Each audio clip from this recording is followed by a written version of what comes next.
précurseurs sur cette technologie, grâce à une entreprise mexicaine et des ingénieurs mexicains pour des applications au Mexique.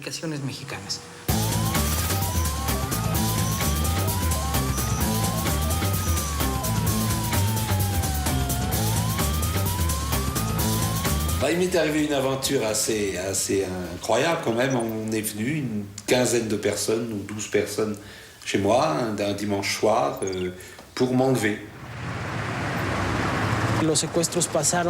Les enlèvements ne sont plus des histoires des rançons comme dans les années 70 et au début des années 80. Aujourd'hui, l'enlèvement est devenu une véritable industrie comme n'importe quelle autre activité.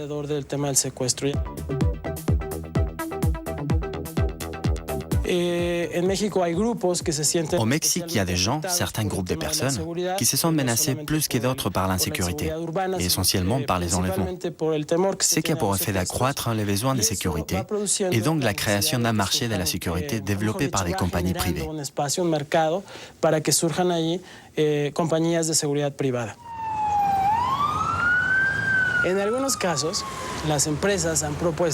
Dans certains cas, les entreprises ont proposé d'implanter des puces pour localiser les membres de la famille qui pourraient être éventuellement victimes d'enlèvement.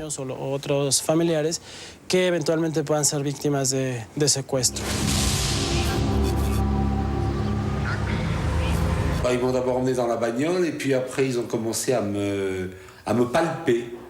Alors je dis pourquoi tu me palpes? Oh, on veut savoir si tu n'as pas un appareil où on puisse te détecter de n'importe où par satellite. Ici même à Mexico, les entreprises qui investissent dans ce type de puces implantables les offrent carrément, gratuitement.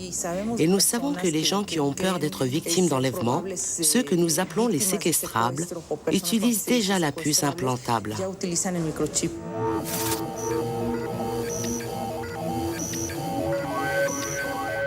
La prochaine étape à court terme sera la combinaison de la technologie RFID et du GPS.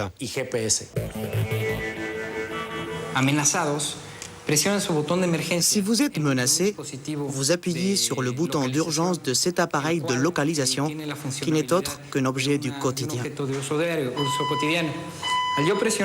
En appuyant sur le bouton, vous déclenchez en 7 secondes une alarme et un appel téléphonique qui retentissent ici dans nos bureaux et provoquent automatiquement une réaction de nos services pour vous localiser avec une marge d'erreur de moins de 12 mètres.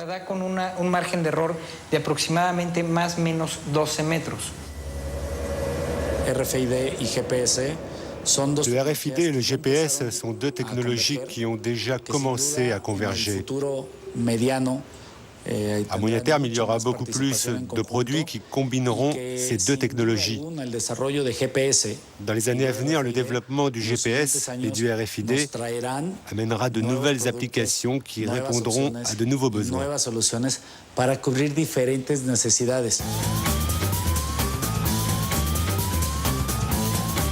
Le plus probable, c'est que dans un futur très proche, on puisse implanter dans le corps humain une puce RFID équipée d'un GPS.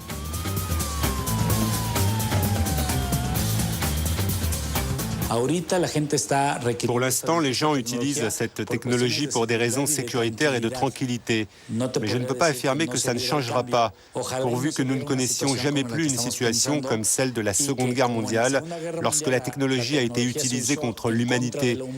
Si c'était le cas, cela pourrait recommencer, c'est une possibilité.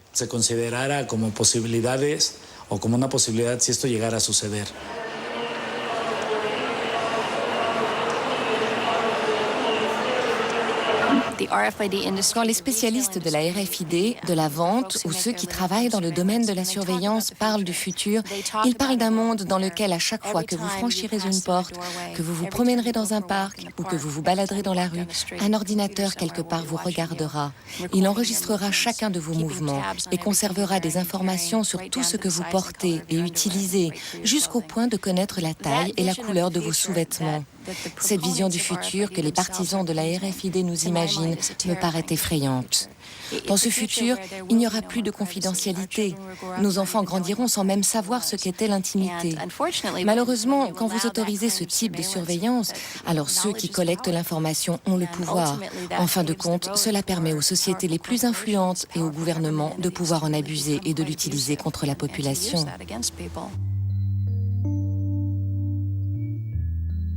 On entre dans une société où aujourd'hui on peut être surveillé par une caméra, on peut être écouté. Par la biométrie, on va pouvoir déterminer vos passages à tel ou tel endroit parce que vous en laisserez la trace. Et par l'utilisation des puces, par la géolocalisation, on peut tracer des personnes à distance. On sait où elles se trouvent, etc.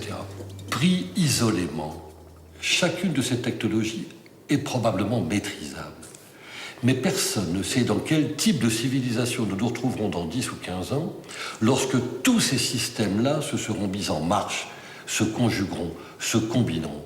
D'autant plus qu'il faudrait ajouter à cela toutes les législations nouvelles en matière de sécurité, de lutte contre la criminalité, le terrorisme, qui chacune mettent en place des usages nouveaux de ces technologies, qu'il faudrait donc aussi envisager en même temps que les technologies elles-mêmes. Donc la difficulté, elle est là. Quel type de société ça nous donne dans quelques années ?